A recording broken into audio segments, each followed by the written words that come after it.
We are back with our end of the season recap video for the Cincinnati Bengals, and we took over and played the remaining like 4 or 5 games. I think we really didn't play much games, so obviously the stats and the usage and everything's going to be a little bit different. But I still want to show you guys what they did through their whole first season and who won some of the awards and all that stuff. I'm doing this video a little bit early than usual because I want to get ready for my playoffs in the with the Colts. So usually I do these videos, actually once the off season's going or playoffs or we're in the Super Bowl or something. But I'm gonna do this one a little bit earlier just so it can get out there and it's over with, so that way I can focus on the Colts stuff. So yeah, we'll take a look at some stuff here. As first things first, we'll look at our team's stats. Joe Burrow finished with 4,358 yards, 314 completions for 586 attempts, 22 touchdowns, 39 interceptions. Obviously, that's a terrible ratio. We need that to be better. With the games I played, I think I'd probably be like, I don't know what my ratio would be, but if I had to guess, it'd be maybe a little over 1 touchdown, and then like 1 pick. So I like 1.5 touchdowns to a pick or something like that. I don't know. It's probably slightly over that, but it's not the best of the games I played. I have a lot of thrown out of sacks, which I think is a problem because of our offensive line. Our offensive line is really bad. That has to be worked on. We got sacked 43 times. It's got to be better. I mean, at the end of the day, with our franchise quarterback, we got to protect him. He's got to have a cleaner pocket. And so it's something that we really are going to have to heavily address here in the offseason. Rushing, Joe Mixon finished with 263 attempts, 1,280 yards, 7 rushing touchdowns, 2 fumbles, which apparently were the games I played. He never fumbled, but apparently when I played with him, the man fumbled. So, which is good to see that he only had 2 on the year. Maybe just a little bit of bad luck when we play with him. Joe had 37 for 175 and 4 rushing touchdowns.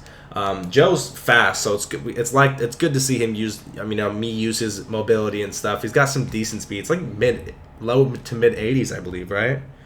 83 speed, 86 acceleration. So he's like a slightly faster Daniel Jones if you watched my Madden franchise last year. Giovanni Bernard, I'm actually really not interested in at all. I have him on the trade block. I doubt I'm going to get any biters, so I think cutting him, I can't. Let me see what it is if I cut him here. Well, free up 3.5 million and get a penalty of 1.3. That's not really that bad. So that I might be open to cutting him and just letting him go. I really have no interest for him. I'd rather get a younger guy to develop spell Joe when he's ready.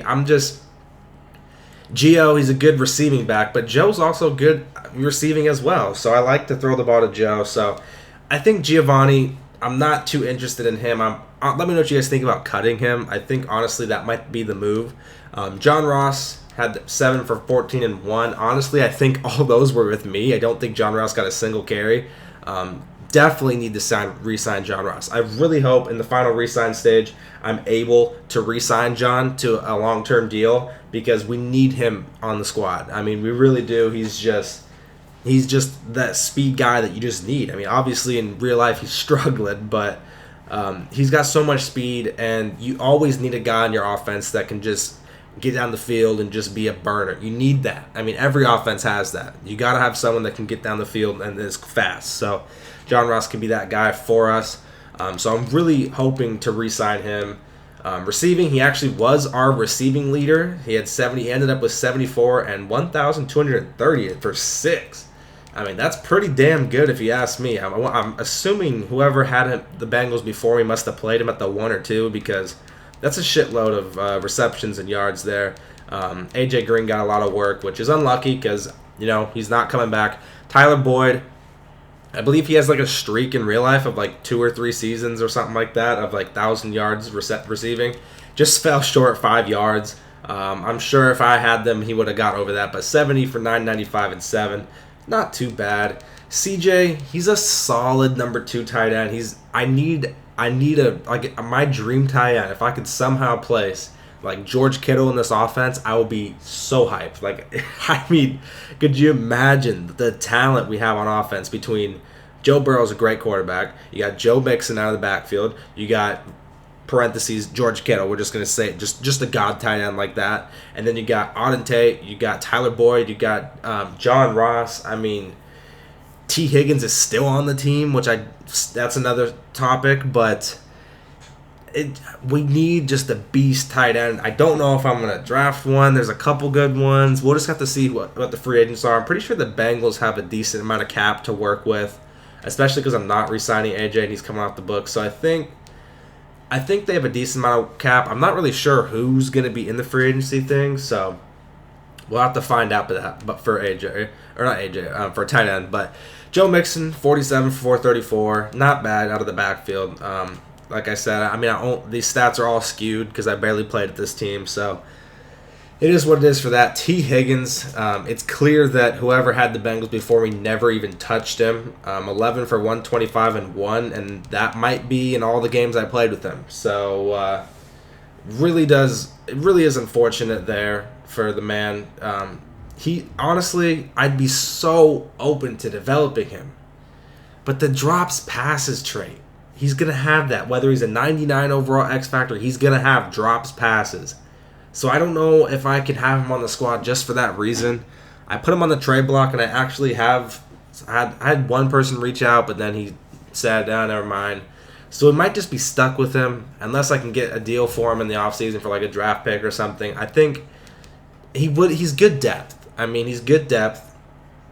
But I really like Auden Tate. I'm recording this video before I posted my Week 17 video on this, so I don't know what you guys said about when I started Auden Tate. I had no clue what you guys said yet. But I'm in the one game Auden Tate plays, 5 for 94 and 2, game-winning touchdown in overtime. I mean, he had one drop, I believe. Does it show drops? Does not show drops, but I think he had one drop that game, which the 5 for 94 and 2. I mean, that is solid. He's just a huge big body. He might be a little slow, which if we go to the stats here, yes, the speed, 85 speed, 87 acceleration, but I like big, huge receivers. I mean, I hate to keep referring back to my last year's franchise, but Downing, I drafted him in the 3rd round, Tony Downing, and I'm pretty sure he was like high 80 speed. He wasn't really that fast, but he was 6'6", and he became a beast. He was on the team for like 4 straight years, then I just didn't have the money to sign him, and someone else paid him. And I think the Browns paid him, and he did good things for them. So I do good with big-bodied receivers, and I think Auden can fill that role. Like I said, haven't posted the Week 17 at the time at the time I'm recording this, so I'm not 100% sure what you guys have said yet. But just going off of last game, I think it's Tyler Boyd at the 1, Auden at the 2. I almost said Josh Gordon. John Ross in the slot as our 3rd receiver, and then if we keep T. Higgins, he's that 4th guy. So I think that's what we do. I'm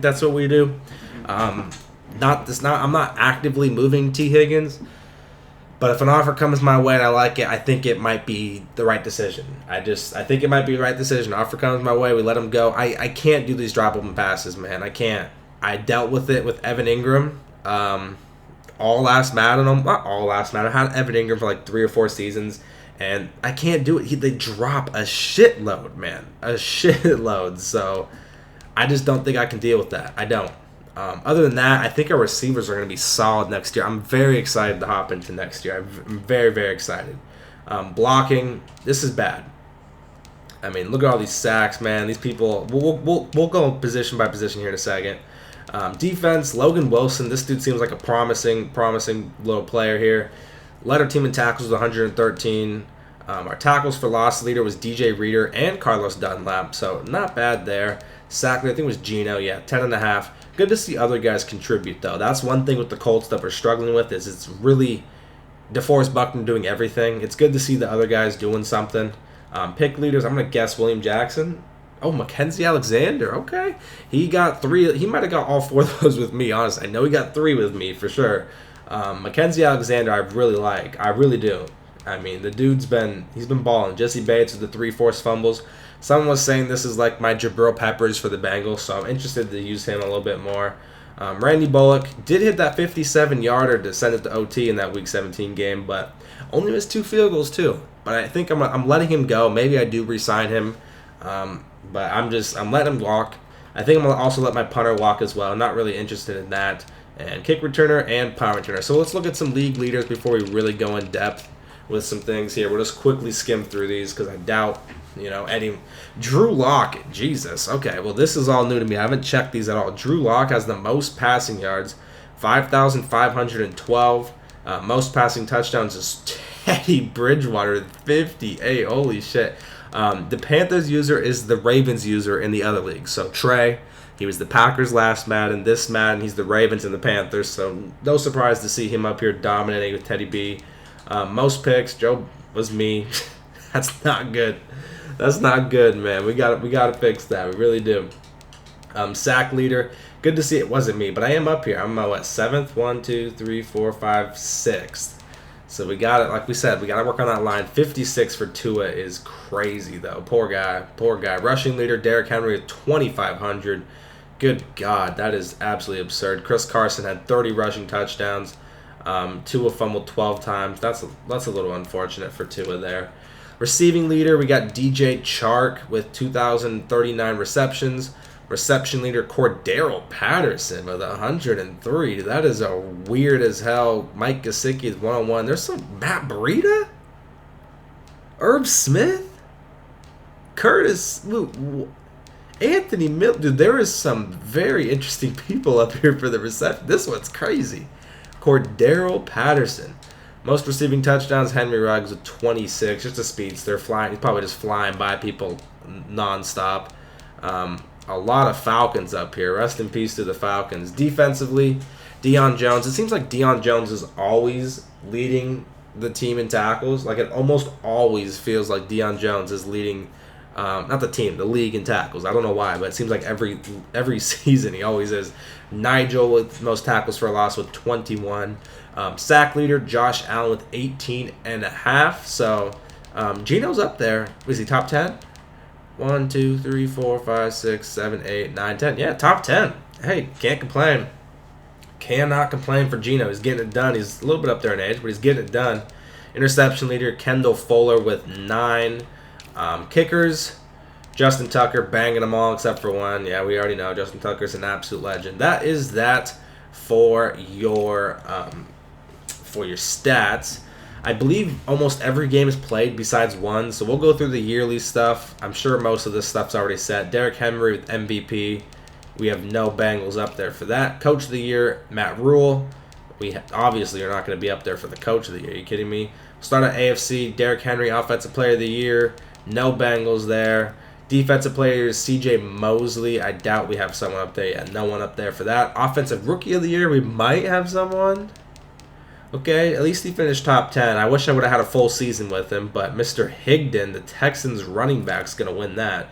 Defensive Rookie of the Year is Willie Gay Jr. Okay. Oh, we do have Logan up here, though, number 6. Not bad, not bad. Best QB, Drew Lock. Yeah, he dominated. Do not have my boy up there. Best running back, Derrick Henry. I don't believe. Oh, we do got Joe. At least we're getting in the top 10, at least. Henry Ruggs is the best wide receiver. Don't believe we got a Bengal up there yet. Nothing. Best offensive line, we better not have someone up here, is Mitchell Schwartz. No Bengals up there. Best D-line, Josh Allen. Gino might be up here. Yep, top 10.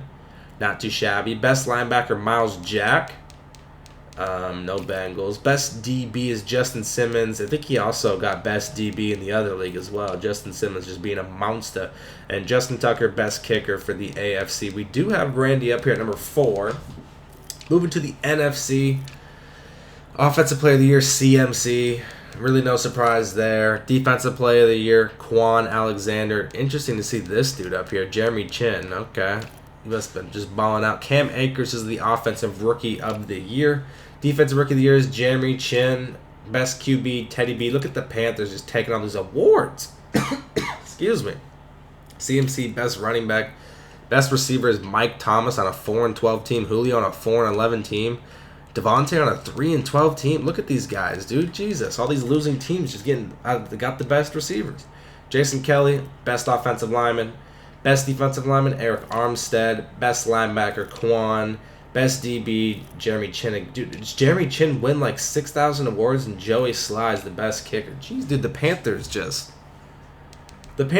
took over everything. I mean, can they chill out? Seriously. The goddamn Panthers took over everything. I'll make another video probably. I don't know if it'll be after the Super Bowl or not, talking about playoffs, but like I said, usually this video's after the Super Bowl, but I wanted to begin it now just so I could focus on my Colts stuff. And because I really didn't play a whole season with the first one, so I didn't want to get too crazy in depth with the recap and stuff because we haven't played much. But I'm just going to go over, where was I? Roster. I just want to go over before we end this, just my team and kind of the plans this offseason. So quarterback, it's situated, obviously. Running back, I already said. Let me know what you guys feel about cutting Gio. I'm open to it. I'm also open to just keeping him here. I didn't even know we had a 22-year-old running back, so maybe I get this dude involved more. I'm not too sure. He's also a midget. I don't know why they like midgets as their backups, but not too sure. Just not a fan of Gio in honesty, so it might be worth cutting him, taking the penalties. Penalties really not that much, so let me know what you guys think. Wide receivers, you guys already know how I feel. Tyler Boyd at the 1, Auden at the 2, John at the 3 in the slot. AJ won't be here, and if T. Higgins goes, he goes. If not, he'll be our 4th option. So I think that's the move there. Tight end, I wish they would have kept Drew Sample. I wish whoever had this kept Drew Sample so I could see what his stats are and stuff, but he's not here. So we're rolling with it. We had to roll with CJ. CJ will move to the number 2. If everything goes planned, I'm going to draft a tight end, or I'm going to find one in the offseason. I think that's a position that we really do need, honestly. I'm not a big CJ fan. I really am not. So CJ can move to the 2. One of these guys will probably get cut, probably this dude, and we'll keep Sweeney as our 3rd tight end and then hopefully add another tight end. But like I said, not sure who's going to be in the offseason there. Jonah Williams, he's our left tackle. I got to continue to develop him. He's super young, so he's staying on the squad. Same thing with the left guard. He's pretty young, 25, 70 overall. He's staying there. Not too worried about the left side. It's from center over we're worried about. Got to make some moves, whether it's drafting a couple rookies or signing a couple vets just to hold over. We got to make some moves because from center, right guard, and right tackle, they're terrible. All of them are terrible. I'm not a fan of any of these dudes. And just from what I've scouted, because if you remember, when I took over this team, nothing was scouted. Didn't have a single person scouted, so I'm going to be in the dark this draft quite a bit, which sucks. The offensive line talent, from what I've scouted, is not that good. So it might be better off to maybe draft 1, maybe 2 offensive linemen at some point in the draft just to see what happens. And maybe it's best to just get a couple vets this offseason to hold over until next season because I do want to compete. I'm not a big fan of tanking. Like, you want to grow your team, you want to develop your team, you got to win. People play better, they improve faster because they're winning, they're happy, they're not losing nonstop. So I'm just not a big fan of tanking. And so that might be the route I go. We'll just have to wait and see what the offseason, who pops up. Carlos Dunlap. Did I re-sign him? No, I re-signed Carl Lawson, who I think is going to be our defensive end for the future. I think Carlos comes up off the books. He has 2 more seasons, right? What's his contract? Yeah, so next season's his last season, and I think it'll be his last. He'll be 32 or 33, depending on what his birthday is. I'm not sure. By the end of next year. And I think we just let him go, and we'll probably draft someone that year at the other defensive end spot. We already talked about Carl. I re-signed him. Hopefully he stays through this deal and possibly another one. We'll have to just see, how that plays out. Gino's up there in age. He's 32. He's still an 88, and he was top 10 in sacks this season. I don't see him regressing like a crazy amount. I'm not sure what his contract situation's looking like, honestly, so we'll take a look at that. So 3, so he's got 2 more years next year and the year after. And that will probably be it for Gino. I could see possibly DJ Reader, because the games I played, DJ played pretty well. So I could possibly see, depending on how bad his regression is, putting DJ ahead of Gino and just using Geno until his contract runs out and then saying goodbye to him. So I think that might be the best decision. Because DJ, when I played, the games I played, DJ made plays. So that might be the move. We'll see what the regression does to Geno, but it might be the move to put DJ ahead of him. And I believe DJ also, what's the guy's name? He's got a pretty long-term deal. So excited to use DJ quite a bit. Left outside linebacker. I believe this man's walking. We re-signed him, but I believe Mr. Josh is walking. So this left outside linebacker is a problem. We gotta fill this spot definitely at some point. Hopefully, maybe in the draft. I honestly haven't even scouted linebackers because I'm trying to. It's so hard. Taking over this team, I was just praying that there was some positions scouted, but literally nothing. So if this draft's gonna be so difficult, drafting blind. But we'll do the best we can. Middle linebacker, I think for the most part we have Logan's obviously our one. There is a couple 3-4 formations in our playbook, so Pratt will come in, who he's young as well. I don't know. I'm not really a big fan of Pratt from what I've played, but he's not in that much. And I like Logan a lot. So I'm an Austin Cletro. He's not really that bad either. So I think we're fine for a linebacker this year. Right outside, Davis Gaither, he's super young, so I'm obviously going to keep him as the starter next season, get a lot of speed. I'm not really sure how I feel about him quite yet, really. I want to have him for a whole season just to see how he does, so he'll be the starter next season, just to see how he does. Corners, actually been somewhat impressed with. William Jackson at the 1 and Trey Waynes at the 2. They haven't really been that bad. I really don't think they have. William Jackson's locked up for some time, I think. What's his contract? Yeah, 4 years. So we got William for quite a while. Trey Waynes, I believe, is on like a 3 or something. What's Trey Waynes at? He's 3 years. So he will be here for a while. And Mackenzie Alexander was re-signed this year to this 3 years. Okay, so we got him for a while.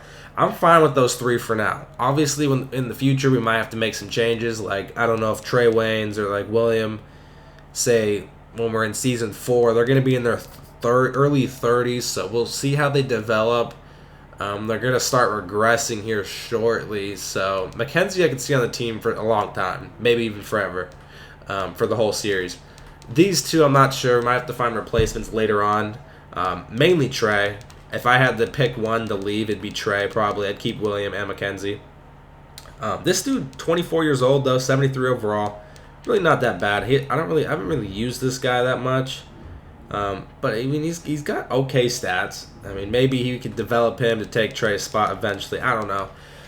But I'm fine with corner, I think. Free safety, another position I'm really fine at. Jesse Bates, 23 overall, 82 overall. No reason for me to get another free safety. Strong safety.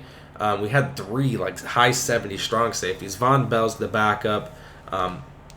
Just with the the person ahead of me, I think re-signed Haha, so I'm kind of stuck with him for a while. He hasn't really played bad. If he didn't re-sign Haha, I'd probably stick with Von Bell to see how he is because he's a little bit younger.